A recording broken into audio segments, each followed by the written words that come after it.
Selamat pagi semua. Sangat gembira ketemu kembali dengan kalian. Terlebih lagi di sini ada Guru Lewi di sini. Hari ini kita sampai di kitab Lukas pasal 20 yang disampaikan oleh Pastor Joshua. Menerangkan tentang Yesus pelayanannya di Yerusalem. Di pasal 20 dikatakan dia telah di Yerusalem.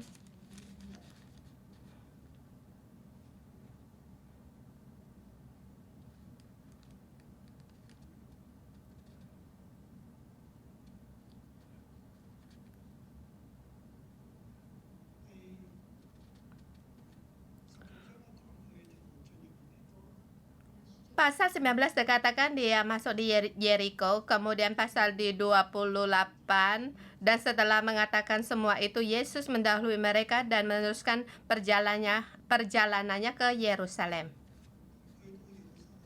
Dan sampai di Yerusalem, dia menangis karena Yerusalem tidak tahu bahwa Allah melawat mereka. Terlebih saya katakan Kairos moment, Allah sengaja bekerja. Pasal 19 ayat 44, mereka tidak mengetahui bahwa Allah datang dan Yesus telah datang. Mereka tidak tahu bahwa ini Allah. Terlebih kalau mereka tidak tahu kalau Allah mau menguji iman mereka, hati terhadap Allah.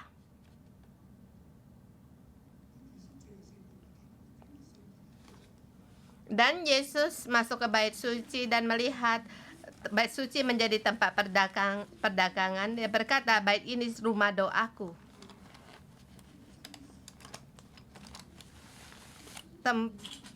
Doa yang setia, jangan menyebut nama Allah dengan sembarangan. Berkata-kata kamu harus jujur, dan pada saat kamu berdoa menyebut namaku, engkau menjebakku dan melihat aku Allah yang benar, bukan secara adat istiadat atau upacara.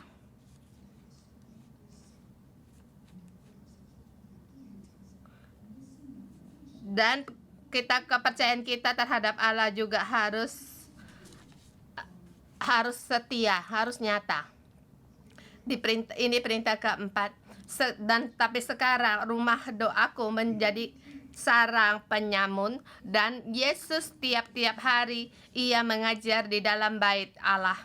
Setiap hari, every day.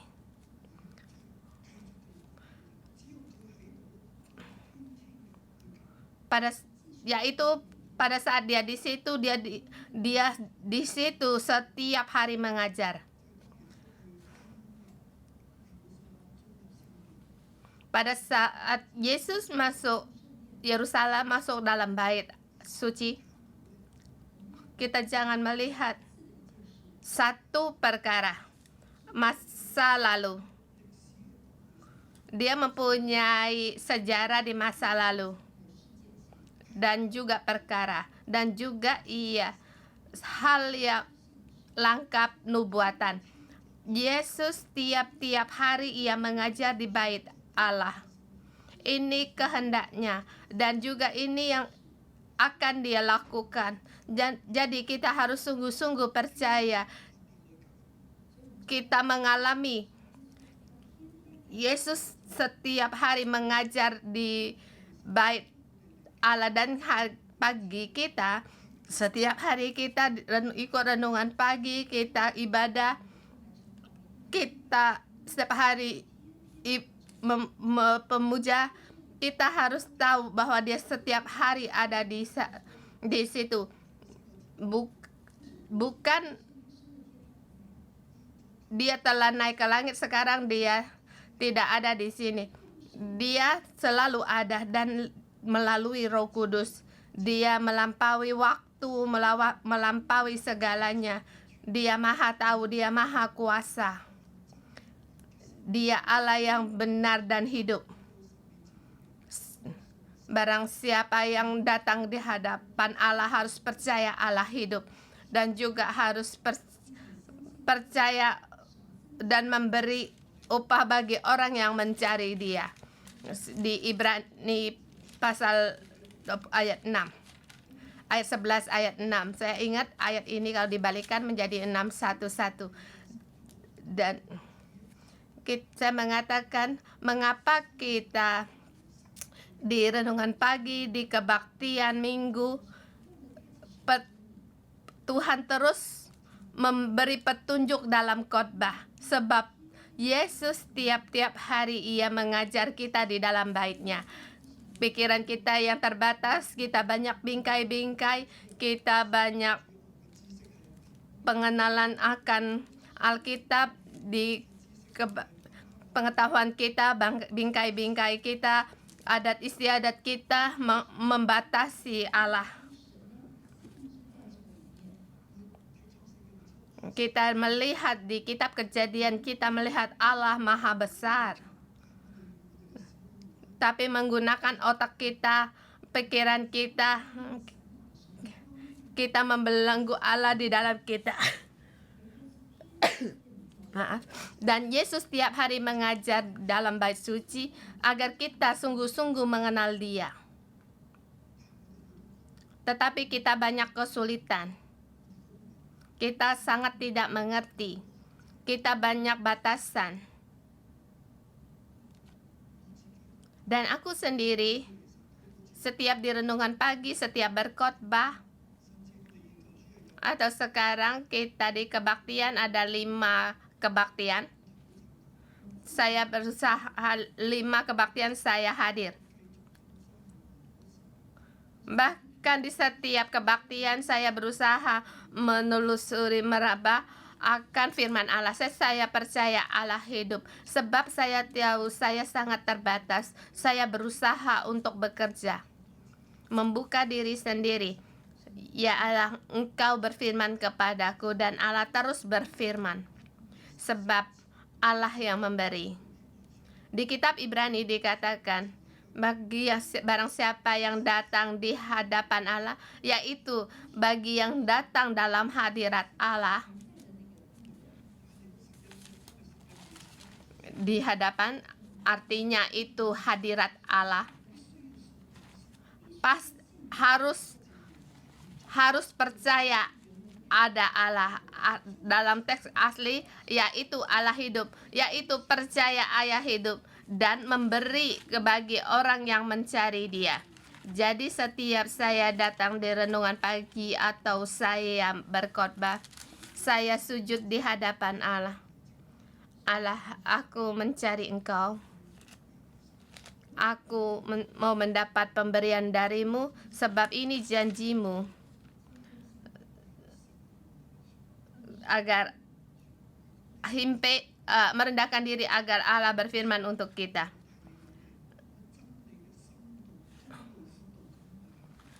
Kita lihat alam terus membimbing kita ke dalam kedalaman, dalam keluasan untuk mencari Dia. Kemarin yang dibicarakan dengan hari ini terus meluas. Sebab Allah hidup. Allah memberi upah. Hari ini saya memberi rahasia saya kepadamu. Saya punya hadiah rahasia, sebab Allah hidup dan Allah memberi. Di sini di ayat 19, di pasal 19 kita melihat Yesus tiap-tiap hari Ia mengajar. Tetapi para imam kepala, ahli-ahli Taurat serta tua-tua ingin membunuh Dia. Tidak mau akan Dia. Allah yang hidup, mereka ingin membunuh Dia. Tetapi pada rakyat mereka mendengar. Di sini kita harus memilih menjadi rakyat untuk mendengar firman Allah. Di ayat 20 dikatakan pada suatu hari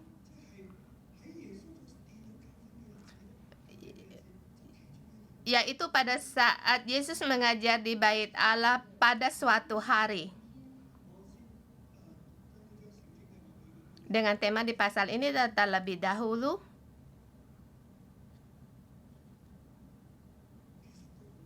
sulit juga untuk memberi tema.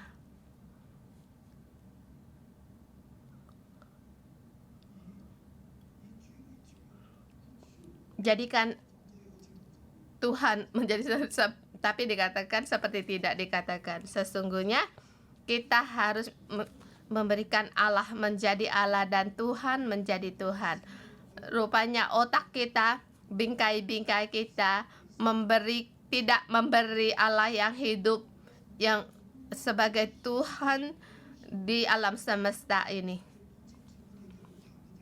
Kita menurut keterbatasan pengetahuan kita menentukan Allah demikian. Sesungguhnya ini perkara dari gereja-gereja, banyak masalah gereja. Kita membatasi Allah. Kita seperti orang Farisi, seperti orang Saduki. Mereka demikian. Para ahli-ahli Taurat pun demikian. Pada saat kita melihat mereka, kita berkata kepada mereka, mereka tidak benar. Sesungguhnya kita pun demikian. Ini adalah sifat manusia. Sifat manusia lemah dan rusak. Tidak merasa aman. Ego. Kita hari ini datang di hadapan Allah harus mengalami terobosan akan hal-hal ini.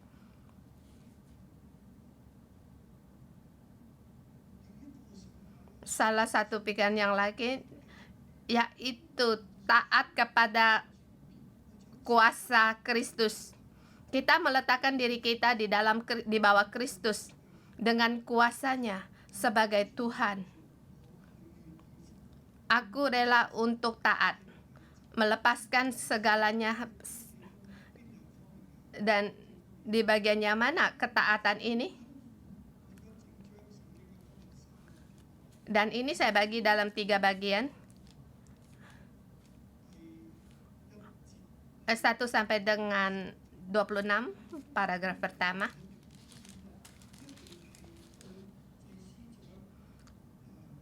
Paragraf ini perkataan antara imam-imam kepala, ahli-ahli Taurat serta tua-tua, dan juga perkataan orang Farisi kepada orang Farisi.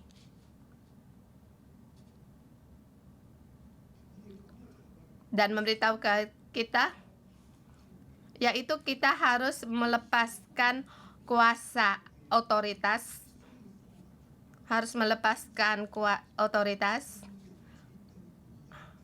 agar anak manusia punya kuasa terhadap saya.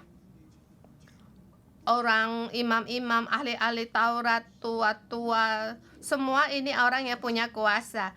Mereka di bait suci mereka berkuasa. Di dalam keagamaan mereka juga punya kuasa, dan juga terhadap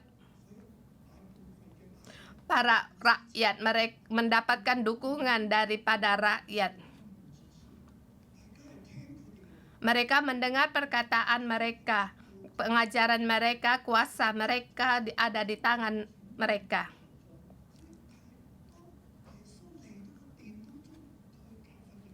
Pada saat Yesus datang di bait suci waktu mengajar orang-orang, ia mengatakan Injil. Dikatakan pada suatu hari ketika Yesus mengajar orang banyak di bait Allah dan memberitakan Injil. Dia di bait memberitakan Injil. Lukas tidak mencatat dia memberitakan Injil apa dan temanya apa. Tetapi saya ingin bertanya kepadamu, apa yang ia katakan?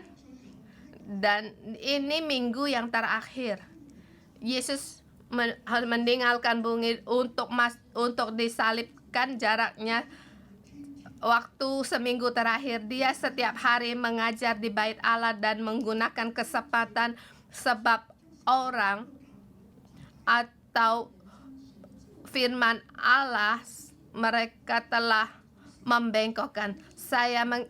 Menurut saya dia memberitakan tentang kerajaan Allah. Sebab masuk dalam kerajaan Allah bukan berdasarkan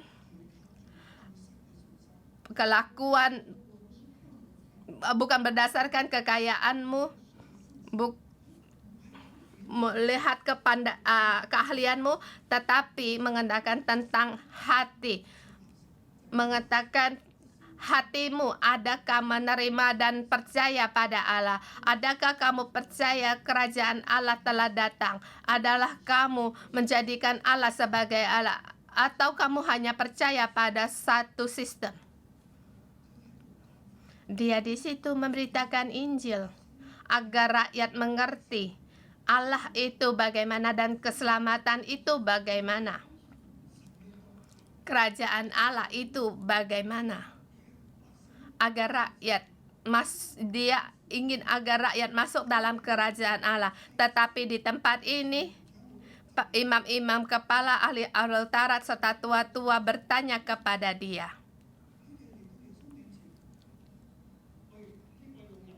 Dia datang di hadapan Yesus, hai orang ini adalah bait suci yang kami pelihara. Kami yang paling punya kuasa di sini mengajar orang-orang. Kamu di sini mengajar mereka. Kamu menggunakan kuasa apa mengajar? Kuasa apa? Dengan kamu mengambil kuasa siapa melakukan hal-hal itu? Siapa yang memberi kuasa itu kepadamu? Siapa yang memberi kuasa itu kepadamu? Kami tidak memberikan kepadamu. Tapi bait ini adalah milik kami. Kami terlebih dahulu yang punya kuasa. Aku adalah imam-imam kepala, ahli Taurat dan mereka tua-tua. Kami di sini menjadi pemimpin di sini.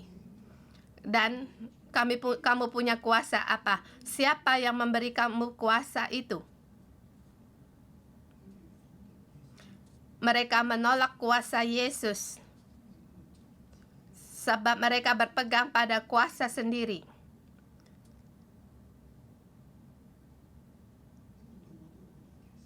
Ini terhadap saya juga satu peringatan yang sangat. Kalau seorang datang di Merseyside bertanya kepada kami, dan kata yang dikatakan tidak enak saya dengar, dan saya akan berkata, hai kakak, siapa yang memberi kamu kuasa kamu di sini berkhotbah? Kalau orang itu Yesus, wah, sangatlah tidak baik dalam keadaan demikian.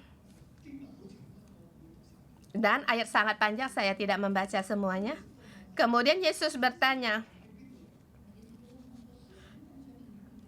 baptisan Yohanes itu dari sorga atau dari manusia? Yesus sesungguhnya telah memberi jawaban. Jawaban itu adalah dari sorga. Tetapi para kepala imam mereka tidak berani bertanya. Sebab kalau menjawab langit atau manusia pun mereka tidak boleh menjawab. Kalau dikatakan dari surga, mengapa tidak percaya? Dan rakyat tidak mau terima. Jadi mereka berkata, kami tidak tahu. Dan Yesus, karena tidak tahu, Yesus berkata kepada mereka, aku juga tidak mengatakan kepadamu. Yesus, tapi mereka tidak menangkap kesalahan Yesus. Yesus tidak ingin memberitahu kepada mereka sebab ada rakyat. Jadi Yesus menggunakan perumpamaan, dan perumpamaan ini seperti yang jahat, para penggarap yang jahat. Di sini ada seorang kebun anggur, kemudian dia berangkat di negeri lain, kemudian dia menyewakan kepada penggarap-penggarap, dan pada waktu tiba musimnya mereka menyerahkan bagian dari hasil kebun kepada mereka. dan dia menyuruh seorang hambanya untuk mengambil hasil kebun itu, tetapi para penggarap itu memukul mereka, melempar mereka. Tapi akhirnya pemilik kebun anggur itu mengutus anaknya untuk pergi, tetapi mereka malah membunuh anak-anak pemiliknya. Apa yang dikatakan Yesus? Ini dikatakan ini adalah perumpamaan, tetapi perumpamaan ini menyatakan kuasanya dari mana datang. Dia adalah anak tuan kebun anggur. Dia adalah anak Allah. Anak Allah yaitu Israel, keluarga Yakub yang ditanam oleh Allah.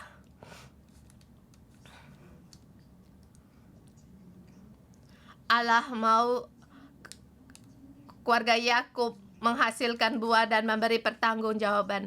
Setiap orang pada saat Allah datang, semua orang harus memberi pertanggungjawaban yang seperti yang kita katakan kemarin. Dan sekarang anak Allah datang, kamu harus mempertanggungjawabkan. Masihkah kamu bertanya dari mana kuasa yang padaku? Yesus telah menjawab, kuasaku adalah keluarga Israel, tuan keluarga Israel. Kebun anggur itu adalah Israel. Kuasaku dari surga.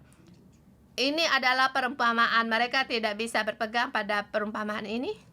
Yesus kembali berkata di ayat 17, itu sangat penting. Dan 18. Tetapi Yesus memandang mereka, jika demikian, apalah arti nas ini? Batu yang dibuang oleh tukang-tukang bangunan telah menjadi batu penjuru. Barang siapa jatuh di atas batu itu, ia akan hancur, dan barang siapa ditimpa batu itu, ia akan remuk.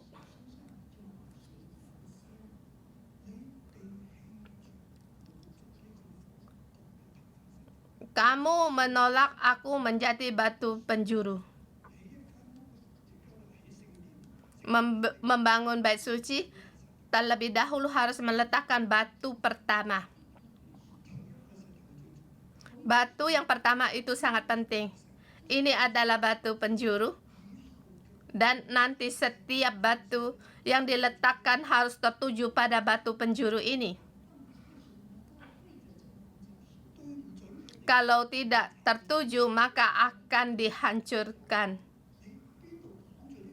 Siapa yang menghalangi batu itu, yang tertimpa akan batu itu, ia akan diremukkan. Setiap batu harus mengikuti batu penjuru ini.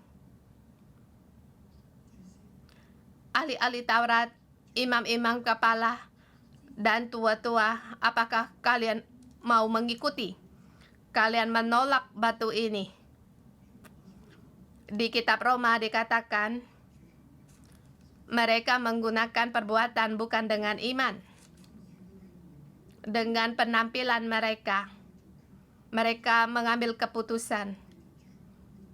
Mereka menguasai agama ini, tetapi tidak dengan iman mengikuti Allah. Bukan dengan iman mengikuti Tuhan. Bukan dengan iman mengikuti firman Allah. Tetapi mereka dalam adat istiadat mereka punya kuasa. Mereka dengan pelengkapan pelatihan mereka duduk di situ, kemudian menjadi pemimpin atau kuasa dalam keagamaan dan memutuskan segala hal dalam agama, dan akhirnya seluruh rakyat mereka terperangkap dalam bingkai-bingkai agama. Pada saat Yesus datang untuk menghancurkan bingkai-bingkai ini dan melepaskan para rakyat dari belenggu mereka. Mereka menolak Yesus, membunuh dia, menolak kuasanya Yesus. Yesus berkata kata ini,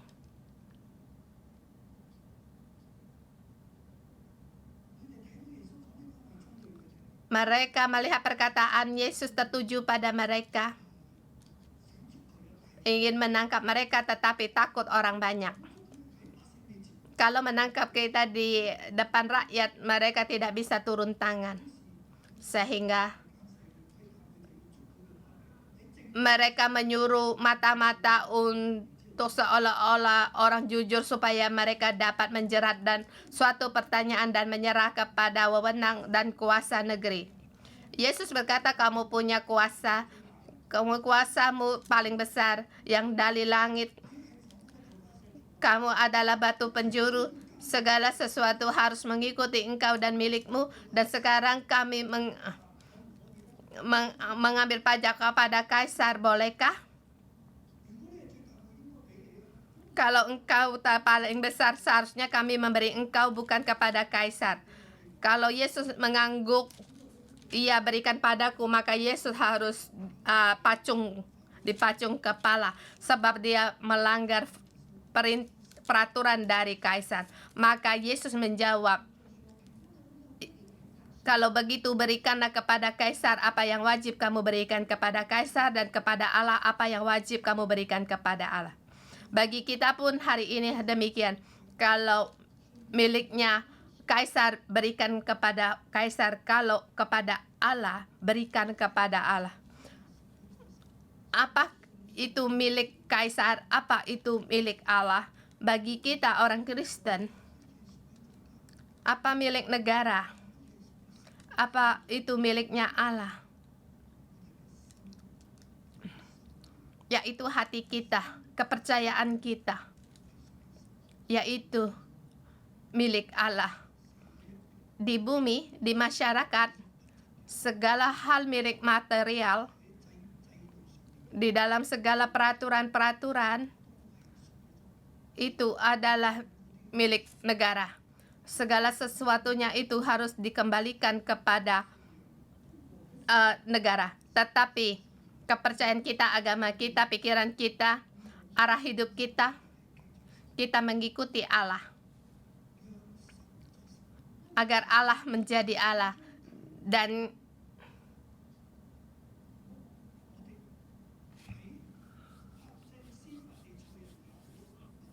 baik di para imam-imam kepala tua-tua atau orang Farisi, mereka harus melepaskan kuasaan mereka, kuasa ya karena dari keagamaan yang mereka miliki, atau pelatihan mereka masa lalu, mereka berduduk di atas kuasa itu.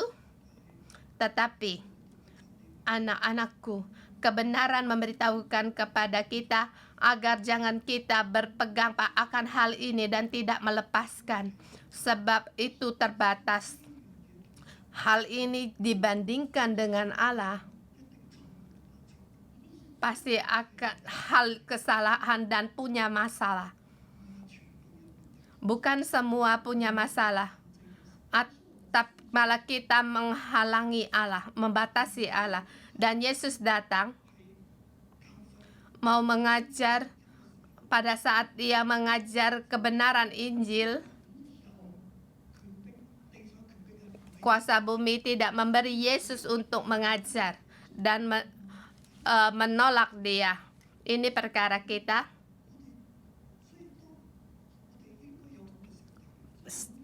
Kata kita harus punya hati yang demikian, yang kita pelajari, kita harus ingat dan kita cernakan. Tetapi kita tahu apa yang kita pelajari punya keterbatasannya sendiri. Pada saat Allah terus berfirman kepada kita, kita harus membuka diri. Dia juga harus menyelidiki di dalam seluruh kebenaran.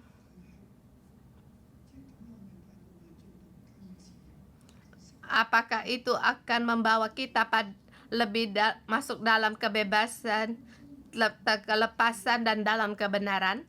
Kita harus melepaskan kekuasaan kita agar Allah menggunakan kuasanya. Kita harus taat di bawah Kristus.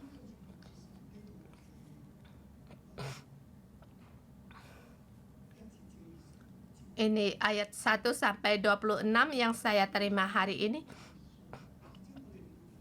Kemudian kita masuk di poin kedua ayat 27 sampai dengan 44. Ini perkataan terhadap orang Saduki. Di depan ini untuk orang-orang Farisi. Ini ditujukan bagi orang Saduki. Orang Farisi dan orang Saduki itu mereka bertentangan dalam agama mereka bertentangan. Orang Saduki punya kepercayaan yang lain. Di dalam masyarakat mereka lebih kaya, atau boleh dikatakan orang Farisi mereka punya kuasa keagamaan, dan tetapi orang Saduki mempunyai kuasa dalam hal material, mereka lebih kaya.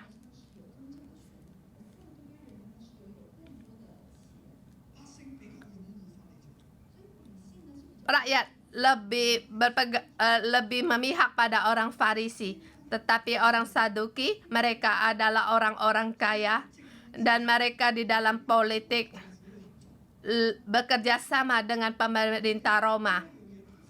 Dan hal ini perbedaan yang besar terhadap orang Farisi. Orang Farisi sangat mementingkan firman Allah, tetapi orang Saduki lebih mementingkan penyembahan dalam bait suci. Dan juga cara-cara ini lebih dari penampilan, tetapi mereka di dalam politik mereka lebih punya pengaruh yang disetujui oleh pemerintah Roma.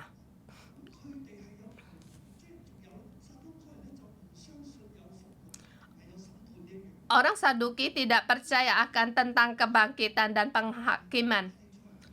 Orang Farisi percaya.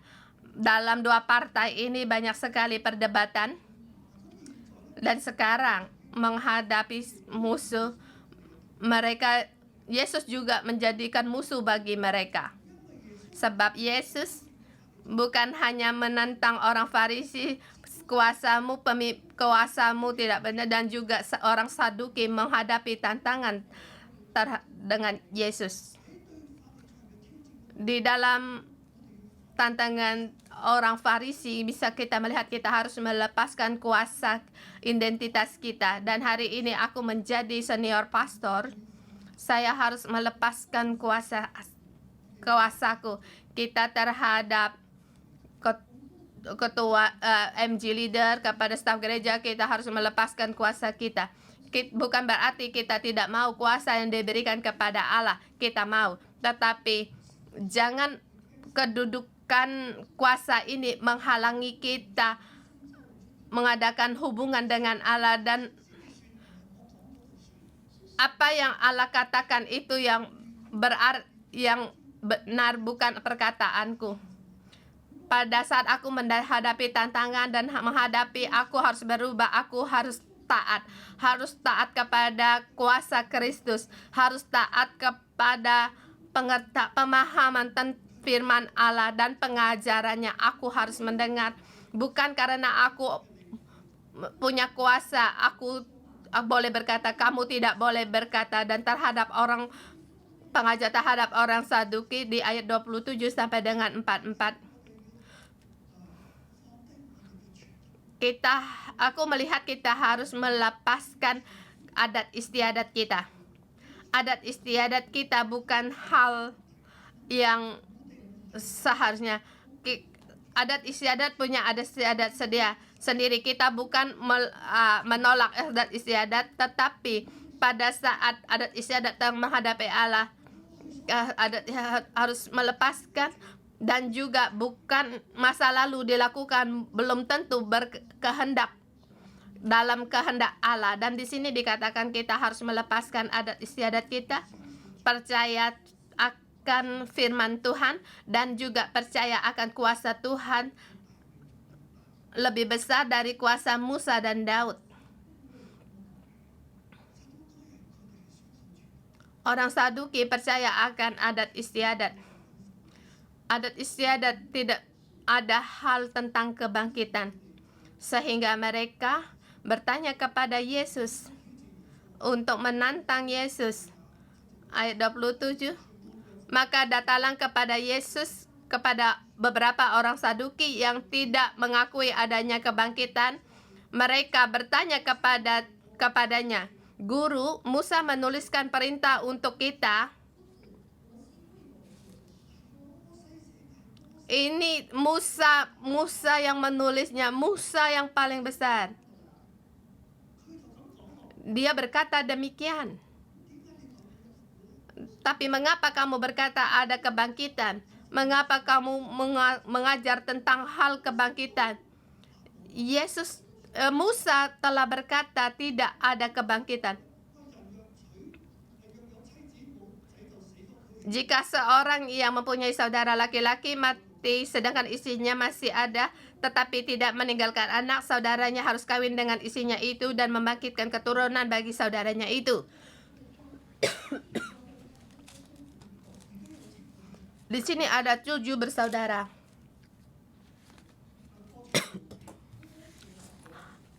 Kakak mengambil istri, tidak punya anak, dia mati. Kemudian adiknya harus mengambil istri kakaknya untuk membangkitkan keturunan bagi kakaknya. Adik telah mengambil istri dengan dia tidak mempunyai anak. Sampai pada 7 bersaudara kawin tetapi tidak mempunyai anak.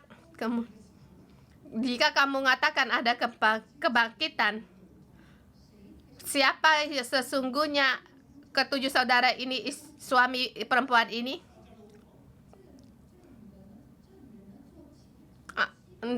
Apakah istri ini menjadi ke-7 suami ini?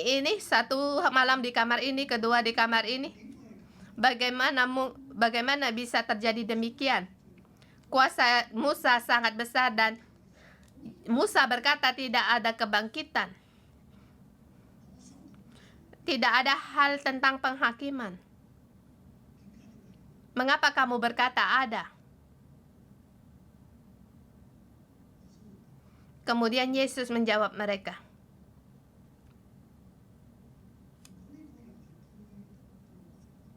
kalau orang ini layak untuk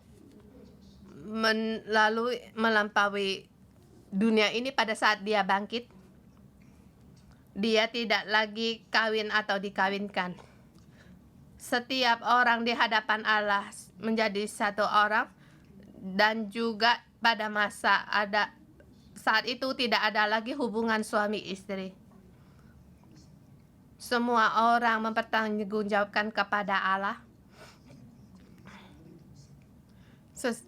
Lebih dalam mengatakan hubungan suami istri menyatakan hubungan kita dengan Allah, hubungan Kristus dengan gereja, sehingga kita melihat gereja semua dalam kerajaan Allah dan telah dibangkitkan sehingga tidak kawin dan tidak dikawinkan. Mereka sama seperti malaikat-malaikat. Apakah kamu percaya? Mengapa kamu percaya akan adat istiadat? Mengapa kamu berpegang pada perintah Musa dan menolak akan firman Allah? Aku lebih besar daripada Musa. Mengapa? Kamu lihat Daud pada waktu dia masih hidup,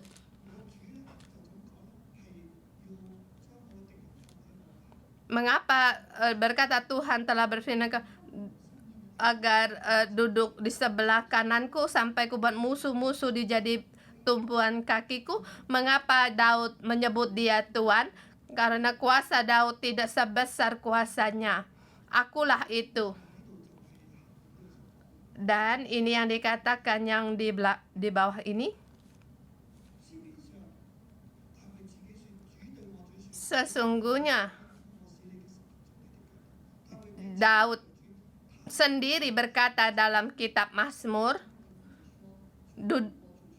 Tuhan telah berfirman kepadaku, duduklah di sebelah kananku sampai kubuat musuh-musuhmu menjadi tumpuan kakimu. Jadi Daud menyebut dia Tuhan tuannya, bagaimana ia anaknya pula? Bagaimana dia anak cucu? Sebab Allah adalah Allah yang hidup. Allah Abraham, Allah Ishak, Allah Yakub. Allah hidup. Semua orang yang di dalam Allah, walaupun dia mati, tetapi di dalam Allah dia hidup. Mengapa Saduki? Karena kamu terbelenggu oleh adatmu sehingga kamu tidak percaya ada kebangkitan. Sebab adatmu telah menolak Allah hidup. Tahukah kamu? Lepaskan adat istiadatmu. Saudara, kita tidak punya adat istiadat. Kita tidak mungkin kita tidak punya bingkai-bingkai. Orang Saduki selalu berpegang pada adatnya terhadap bingkai-bingkai. Tidak ada kebangkitan, tidak ada penghakiman.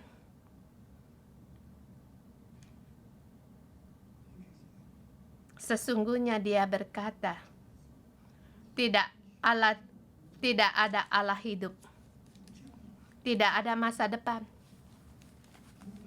Tidak ada kekekalan. Mengapa sampai demikian? Rupanya adat istiadat kita seiring waktu akan timbul masalah. Saya berkata bukan saya menolak adat istiadat. Saya juga orang yang berpegang pada adat istiadat, tetapi saya rela terhadap adat istiadat terbuka kepada Allah untuk merendahkan diri. Agar Allah menjadi Allah. Ketiga poin. Ini perkataan Kristus terhadap murid-muridnya dan kita harus perhatikan. Yaitu untuk waspada terhadap ahli-ahli Taurat. Harus waspada apa? Mereka yang suka berjalan-jalan memakai jubah panjang dan suka menerima penghormatan di pasar, yang suka duduk di tempat terdepan di rumah ibadat dan di tempat terhormat dalam perjamuan. Ini adalah meninggikan identitasnya, yang berpegang pada identitasnya, suatu perubahan kepada ahli-ahli Taurat, yaitu jangan meninggikan identitas sendiri dan duduk di terdepan. Yang kedua yaitu mereka menelan rumah janda-janda dan mengelabui orang dengan doa yang panjang-panjang. Mereka punya kuasa, mereka tidak mempunyai belas kasihan. Dia tidak melihat orang yang memerlukan, sehingga mereka punya, dengan menggunakan kuasa mereka mengambil barang-barang orang lain. Ketiga,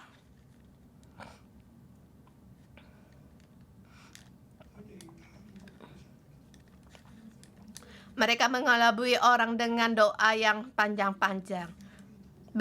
Bagaimana dengan ahli-ahli Taurat? Mereka berdoa dengan cara hampir semua orang mendengar doanya. Mereka berpura-pura saleh. Tidak nyata. Berpura-pura saleh. Mereka meninggikan kedudukannya sendiri dan berpura-pura saleh. Dilihat orang itu tidak ada, perempuan itu tidak ada orang melindungi sehingga dia merampas barang mereka. Menjadi murid-murid Tuhan harus waspada. Anak-anakku menjadi murid-murid Tuhan. Bagi saya sendiri, Allah memberi saya kuasa untuk mengajar, memberi aku identitas sebagai pastor senior.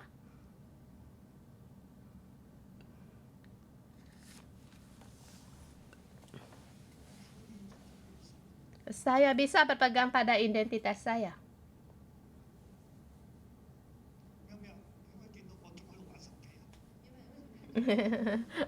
Miwi, mengapa lihat saya masih main HP?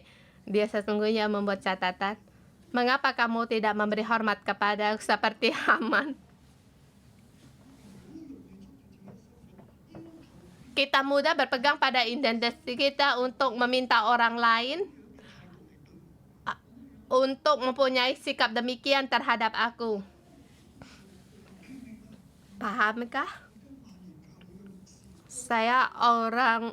Aku adalah pastor dari puluhan ribu orang. Bertanya, gerejamu berapa orang? 80?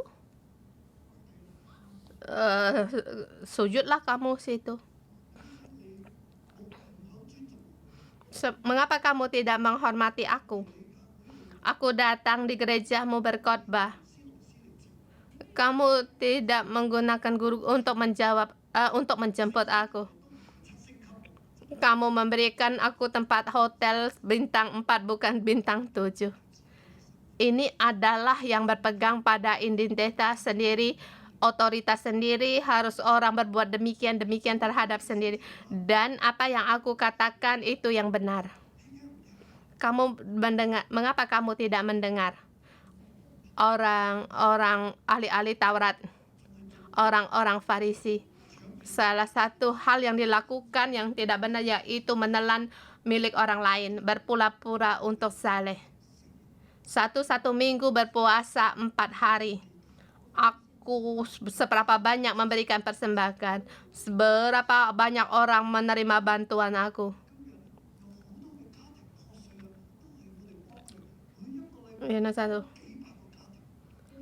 Di 611 banyak rumah tangga yang terpecah. Setiap minggu harus menolong 100 lebih keluarga. Bagaimana kalian harus terhadap aku? Kita melihat, agar orang melihat kita lebih tinggi, mengangkat diri sendiri. Ini adalah hal yang salah. Yesus ingin kita merendahkan diri. Jangan terbatas pada adat istiadat. Jangan karena identitas, kuasa sendiri, merasa diri sendiri benar dan sangat lihai. Jangan berpura-pura saleh.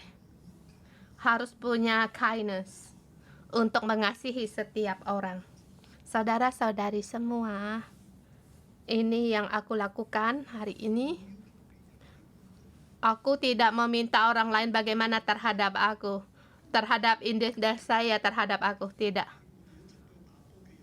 Aku juga menyebutmu saudara dan juga bersama-sama main bola basket.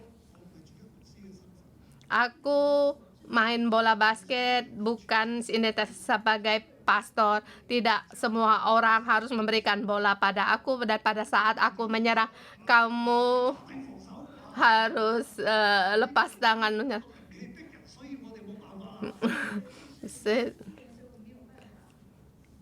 Bukan demikian. Kalau gitu sangat berpura-pura, sangat palsu. Kalau saya demikian, kalian akan tertawa. Tapi pada saat kamu sendiri menjadi pemimpin, maka kamu ada kemungkinan akan menjadi seperti ahli-ahli Taurat. Banyak orang menjadi staf gereja oke, tetapi menjadi senior pastor, segala kelemahannya ditunjukkan. Kita harus berhati-hati. Bagi tim Lewi, kalian di sini belajar. Kalian merendahkan diri. Saya sangat gembira melihat kalian. Kamu rela melepaskan masa lalu dan melepaskan bingkai-bingkai dalam pendidikan. Sungguh. Tapi rupanya bingkai-bingkai adat istiadat itu bisa menghalangi Tuhan. Kalau Allah menantang kita, kita harus bisa melepaskan. Pada saat kamu sungguh-sungguh menjadi guru, pada murid-murid di bawah kuasamu, di bawah identitasmu, mungkin kamu akan berkata, aku seorang guru, mengapa kamu tidak memberi hormat kepadaku? Tidak, kita mengasihi setiap orang. Ini adalah hati kehendak dari Tuhan. Kita harus melepaskan identitas kita, melepaskan kekuasaan kita, melepaskan kedagingan kita.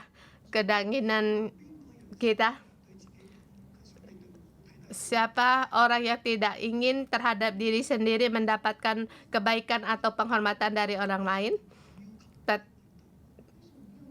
Tetapi kita tidak boleh meminta orang terhadap kita demikian, sebab kita semuanya adalah manusia dan hak Allah. Kita semua mempunyai satu Allah.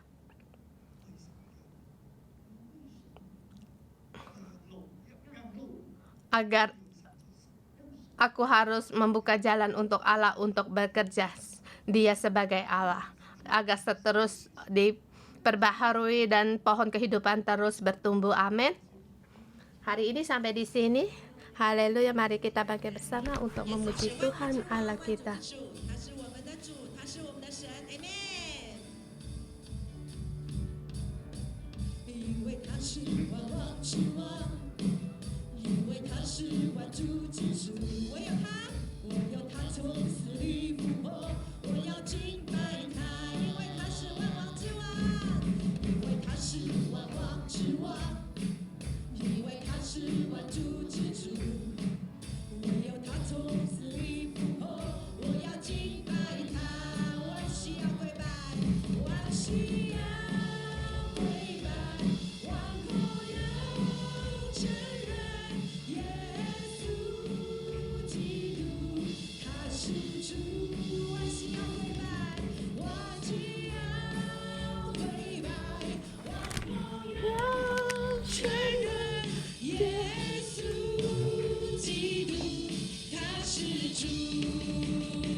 Kita hari ini harus bersyukur sebab Dia adalah Tuhan kita. Yesus Kristus adalah Tuhan kita di dalam hati kita yang sangat terpenting. Tuhan yang sangat mengasihi kita, saudara semua. Mari kita bersyukur, berterima kasih kepada Tuhan sebab Dia ada hadir di sini dan ada di dalam hati kita di bait sucinya untuk mengajar kita setiap hari.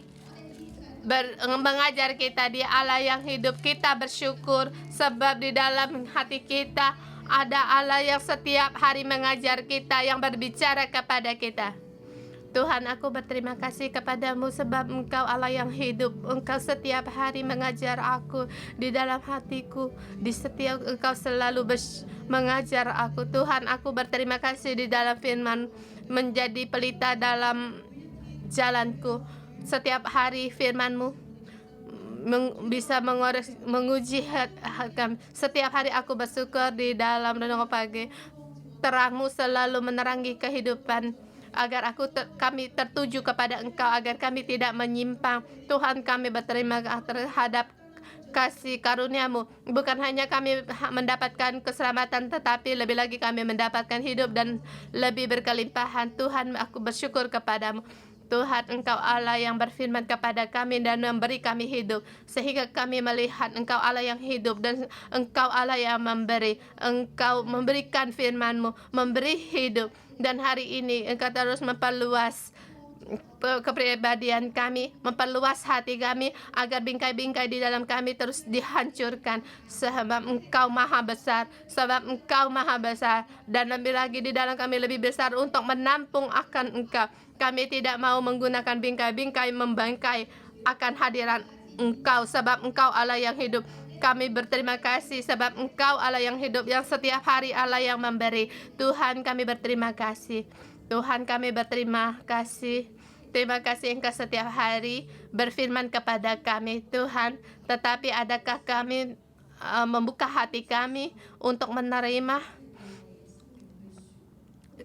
Engkau berfirman di dalam hidup kami? Adakah kami memberikan otoritas ini kepada Engkau agar setiap saat Engkau berfirman, baik di renungan pagi, di kebaktian, baik kami berjalan, baik kami tidur, dan terhadap sesama, adakah kami membuka hati untuk Engkau, membuka Engkau untuk berfirman di dalam hati kami? Tuhan, kami mau dan perlu akan firman-Mu, sebab kami tidak cukup. Kami perlu akan firman-Mu untuk berfirman kepada kami. Tuhan, terhadap hidup kami setiap hari, setiap saat Engkau mengajar kami sehingga kami bisa selaras dengan Engkau. Tuhan, kami perlu akan Engkau, dan terlebih lagi saya punya jamaah, baik kamu yang punya kuasa, baik kamu ketua sel atau staf gereja, pemimpin leader, menjadi guru. Di dalam rumah kita punya identitas, kita punya sebagai otoritas pemimpin. Kita hari ini datang di hadapan Tuhan, kita lepaskan identitas kita, kuasa kita, dan kita beritahu kepada Tuhan, Tuhan, kami mau berpegang pada otoritas Engkau. Kita di hadapan Tuhan, kita sujud, kita beritahu kepada Allah, Tuhan, kami mau menjadikan Engkau sebagai Engkau adalah Allah. Tiada satu kuasa pun tanpa dari-Mu. Kami punya kuasa sebab pemberian-Mu, bukan karena kepintaran kami, bukan karena punya kelebihan, punya karunia, tetapi Tuhan, semua itu adalah yang Engkau berikan kepada kami. Tetapi adakah kami di hadapan Engkau, kami mohon hikmat. Adakah di hadapan-Mu kami mohon belas kasihan sehingga kami bisa menggunakan kasih dan menggunakan firman-Mu, menggunakan kasih setia-Mu untuk terhadap orang-orang di bawah kami, baik itu domba-domba kami atau para murid-murid kami atau anak-anak kami. Tuhan, kami datang di hadapan Engkau sebab kami ada menggunakan salah otoritas yang Engkau berikan. Kami menggunakan pengalaman untuk mengajar orang. Kita bersama mengaku di hadapan Tuhan.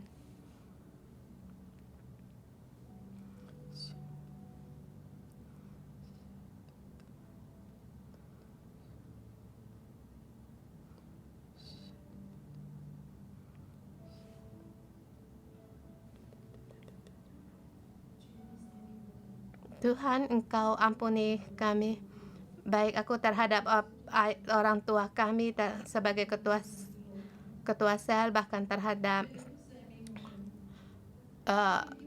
bos kami.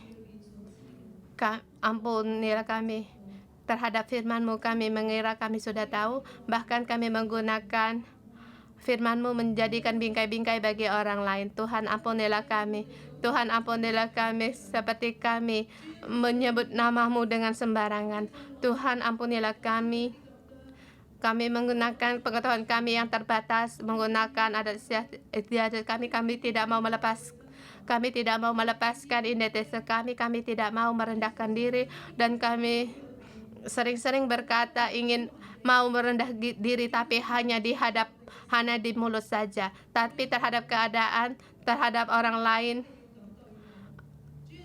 menghadap sesuatu kami bertanya, mengapa kamu terhadap aku demikian? Tuhan, semua ini tidak berkenan kepadamu. Tuhan, kami tahu kami harus melepaskan semua kekuasaan kami.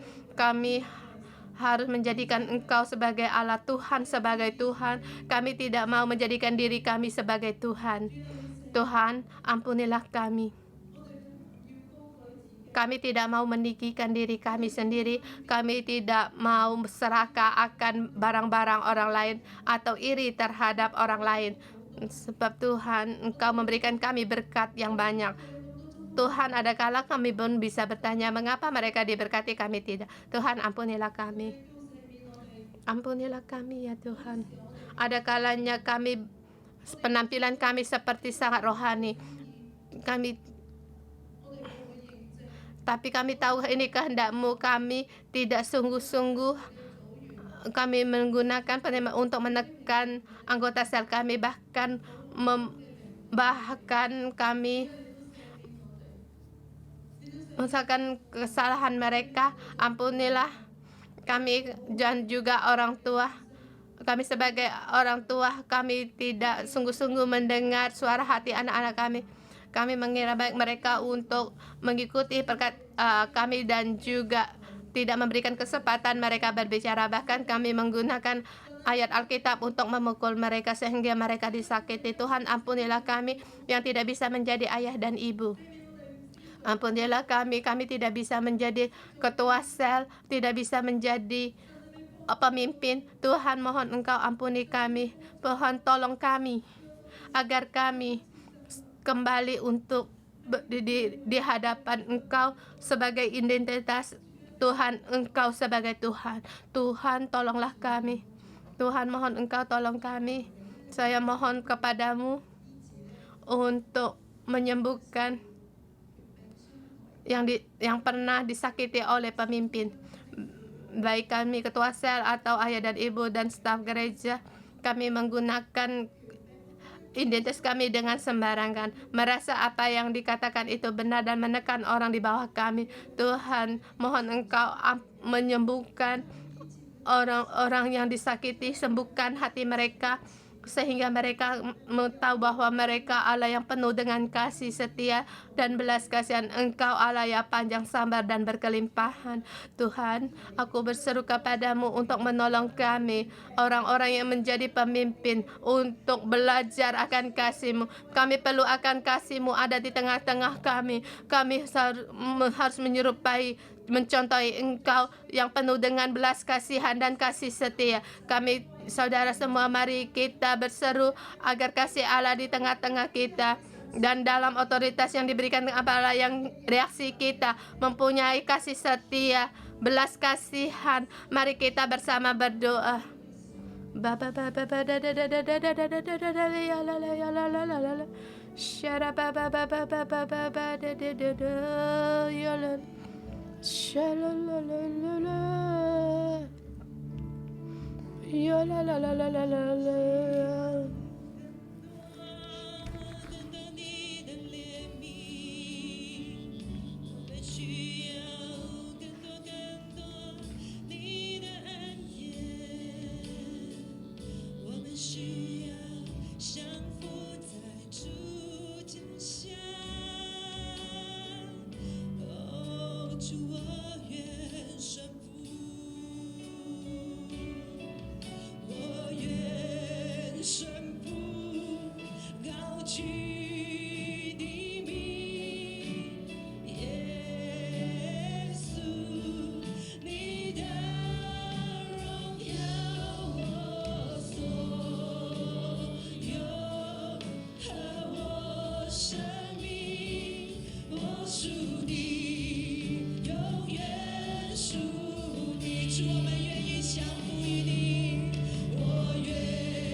Saudara-saudari semua, mari kita pejamkan mata.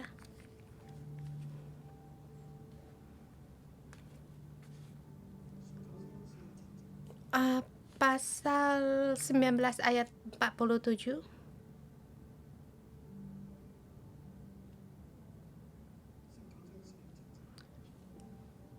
Pasal 19 ayat 47. Tiap-tiap hari Yesus mengajar di dalam bait Allah. Ayat 20 ayat 1. Pada suatu hari ketika Yesus mengajar orang banyak di bait Allah dan memberitakan Injil.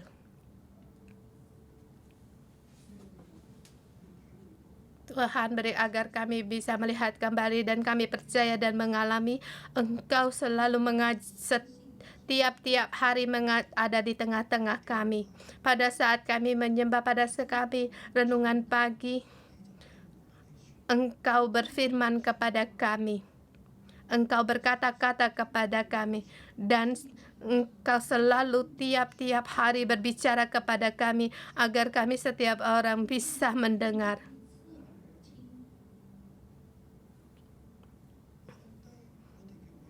Melepaskan kedudukan kami, melepaskan adat istiadat kami, melepaskan pikiran yang mengira benar, melepaskan segala keserakahan kami dan ketakutan di hadapan Engkau.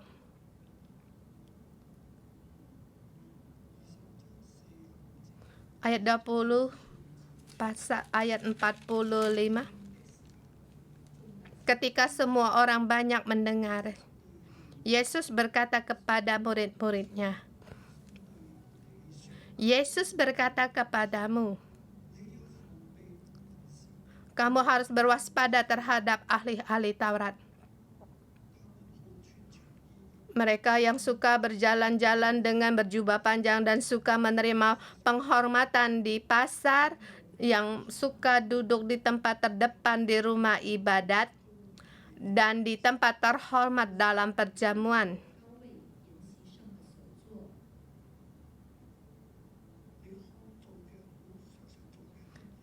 Yang sering-sering kamu lakukan, apa itu? Yang kamu suka, apa itu?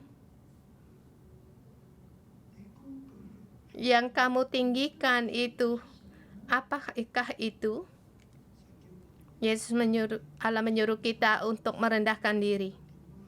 Murid-muridku, kalian harus merendahkan diri. Kamu punya kuasa, kamu punya identitas, kamu punya pengajaran dari 611. Banyak sekali hal-hal rohani, sumber-sumber rohani, tetapi jangan meninggikan semua ini. Rendahkanlah diri, terus membuka diri terhadap Allah. Hati kita perlu merendahkan diri. Tuhan, mohon Engkau menolong kami setiap orang untuk merendahkan diri dan terbuka kepada Engkau. Yesus yang menyuruh pada murid-muridnya, jangan menelan rumah janda-janda yang mengelabui orang-orang dengan doa yang panjang-panjang. Harus punya kasih, jangan serakah, harus tahu akan puas. Anak-anakku, apakah kamu juga merendahkan diri dan dipuaskan? Atau kamu sendiri tetap merasa tidak puas? Menggunakan identitasmu untuk menerima apa yang menjadi kepuasanmu. Kita lepaskan semua ini. Hari ini Tuhan berkata kepadamu agar kamu melepaskan semua ini. Biarlah Tuhan menjadi kepuasan untukmu. Jangan mengelabui mata orang dengan doa yang panjang-panjang. Jangan berpura-pura saleh, berpura-pura sendiri sangat lihai. Kita harus nyata. Kalau tidak bisa, ya tidak bisa. Kalau tidak tahu, juga katakan tidak tahu. Jangan berpura-pura. Jangan berpura-pura untuk meninggikan identitas sendiri. Biarlah kita untuk merendahkan diri, mengaku akan keterbatasan sendiri, kekurangan sendiri. Biarlah Allah menjadi kepuasan kita. Tuhan adalah gembalamu. Kamu pasti tidak akan kekurangan. Selain di hadapan Allah, jangan di hadapan Allah mengejar hal-hal duniawi, identitas, kedudukan, jabatan, adat istiadat, kepuasan. Hari ini Yesus ada di tengah-tengah kita. Dia menjamah di kepalamu, anak-anakku.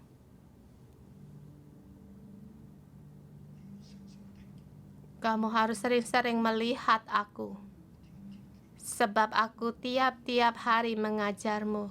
Aku mau berkata-kata kepadamu, bukalah diri sendiri, agar aku masuk di dalam hatimu. Biarlah aku menjadi pemimpinmu bagimu, taat, mendengar, tunduk, mengikuti. Aku akan memberi kepuasan bagimu, salom bagimu. Aku adalah segalanya bagimu. Selain aku, tiada Allah lain selain aku.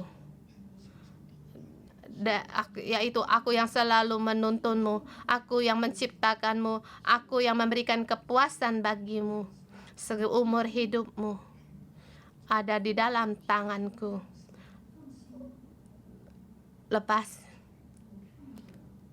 dengan aman, aku melihatmu, aku menjagamu.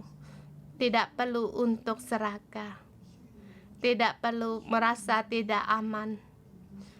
Bagaimanapun dunia ini, walaupun angin badai, asal kamu percaya kepadaku, kamu bisa berjalan di atas lautan.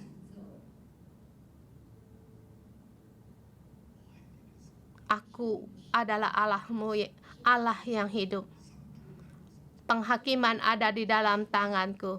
Pemberian ada juga dalam tanganku. Aku adalah yang memberi kepadamu. Terimalah Yesus dalam hati kita. Hargai setiap perkataan yang diberikan kepada kita. Dia mengasihimu, sungguh mengasihimu. Kita sungguh untuk mengasihi Dia, mengikutinya, dan juga mengasihi sesama kita. Kiranya Tuhan memberkatimu, anakku. Hari ini Tuhan memanggilmu adalah murid-muridnya. Dan sebagai murid-murid Tuhan, kita harus melepaskan segalanya untuk mengikutinya. Kiranya damai sejahtera padamu dan punya kekuatan. Dalam nama Tuhan Yesus memberkatimu. Amin. Terima kasih Tuhan. Kita renungan pagi sampai di sini.